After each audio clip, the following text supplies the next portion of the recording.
Good morning students, welcome to the new video. आज हम लोग कृषि वैज्ञानिक रेवन के बारे में जानेंगे।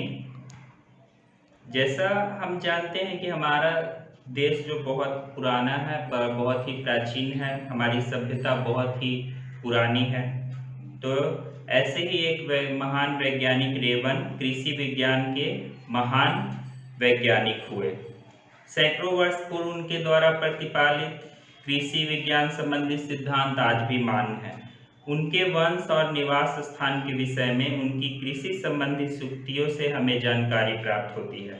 रेवन की एक सूक्ति में वराह मिहिर के उल्लेख और वराह मिहिर के कृषि ग्रंथ कृषि पराशर के सिद्धांतों एवं रेवम के सिद्धांतों में समानता से पता चलता है। उनसे पता चलता है कि रेवन वराह मिहिर के समकालिक थे और 6ठी शताब्दी में विद्यमान थे। उनके कृषि सिद्धांत बंगाल की भूमि के लिए अति उपादेय होने के कारण ऐसा प्रतीत होता वे तत्कालिक बंगाल के निवासी थे। उन्होंने जो कृषि ज्ञान दिया वो बंगाल की भूमि के लिए ज़्यादातर उपयोग उन्होंने वर्णन किया, इसलिए कहा जाता है कि वह बंगाल के निवासी थे। उन्होंने अनेक सूक्तियाँ दिया। उन्होंने कृषि संबंधी सूत्रों से उनके सामाजिक ज्ञान की महानता और विद्वता का आभास मनोविज्ञानिक के अध्ययन में भी मिलता है। अब उन्होंने कुछ कृषि से संबंधित जो सूक्तियों के माध्यम से जानकारी दी। रेवन के समय में भी खेती वर्षा पर भी निर्भर थी। उनके अनुसार वर्षा अगहन या नवंबर दिसंबर में हो तो भूसा भी सोने के भाव बिकता था, और जिस वर्ष आषाढ़ जून जुलाई में पूर्णमासी के दिन मूसलाधार वर्षा हो तो समझना चाहिए कि सूखा पड़ेगा, और सूर्यास्त के समय आकाश में बादल न हो तो किसान को बैल बेच डालने की नौबत होगी। अगर सूर्यास्त के समय बादल न हो तो उन्होंने कहा कि बैल भी बेचने की नौबत आ जाएगी। उन्होंने कहा ज्येष्ठ मई जून के सूखे और आषाढ़ की वर्षा से भरपूर पैदावार की बात उन्होंने रेवन ने कही कि अगर मई जून में सूखा पड़े और आषाढ़ में वर्षा तो फसल बहुत ही उपजाऊ होगी।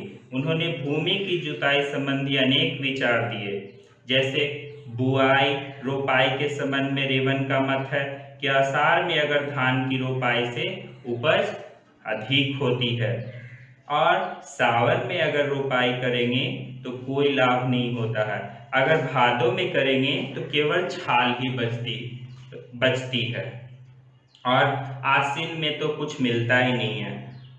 उन्होंने इसी तरह से आगे बताया कि पौधों में कीड़े लगने पे क्या करेंगे, तो उन्होंने कहा कि पौधों में कीड़े लगने पर रेवन ने राख डालने का सुझाव दिया। इस तरह कृषि आचार्य रेवन ने विभिन्न फसलों के बोने के समय उनके रोपने, मोड़ने, सींचने और उनमें लगने वाले रोगों और उनका उपचार आदि कृषि संबंधी विषयों पर विस्तृत रूप से प्रकाश डाला है। आज भी जब हम कृषि में नित्य नए आविष्कार हो रहे हैं, विकास हो रहा है, तब भारतीय कृषि के लिए उनके देन अत्यंत महत्वपूर्ण एवं उल्लेखनीय है। इसी को हमने कुछ इम्पोर्टेंस प्रमुख पॉइंट्स जो है हमने बोर्ड पे लिखा है। जैसे यहाँ पर देखिए कि रेवन एक कृषि के विज्ञान के महान ज्ञाता थे। सैकड़ों वर्ष पूर्व दिए गए कृषि विज्ञान संबंधी सिद्धांत आज भी मान्य है। वो वराह मिहिर के समकालिक थे और वो उनका जो उन्होंने जो कार्य किया 6ठी शताब्दी में वो विद्यमान थे और वो बंगाल के निवासी थे।